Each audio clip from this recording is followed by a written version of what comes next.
После скоро 3,5 милиони произведени возила, Нисановата фабрика во Барселона ги затвори своите порти како жртва на оптимизацијата на ресурсите на јапонската компанија. Тоа всушност требаше да се случи при крајот на 2020 година, но на барање на шпанските власти, кои беа загрижени за иднината на околу 3000 работници, беше одложено.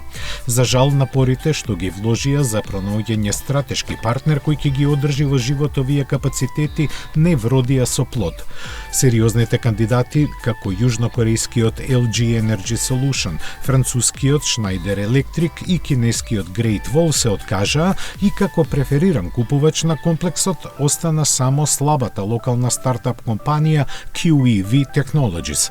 Таа се уште е во игра и можеби во партнерство со две шведски компании ќе успее да започне со производство на компоненти за електрични возила и перспективно да настапи како договорен производител на возила за други марки.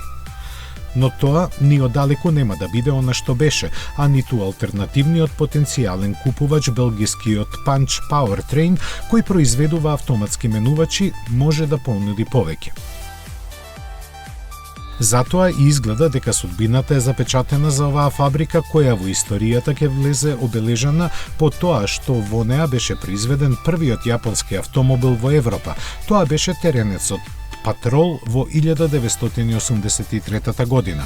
Последниот пак беше пикапот Навара, со што овој модел се повлече од европскиот пазар. Не така одамна плановите на Нисан за оваа фабрика беа амбициозни. Во неа се произведува електричниот комби NV200 и братските модели на Навара, Renault Alsacan и X класата на Мерцедес, но нивниот пазарен неуспех како да стави точка на надежите и Нисан целокупните расположливи средства за инвестиции ги вложи во Англија, оставајки за шпанската фабрика пари само колку за еден катанец.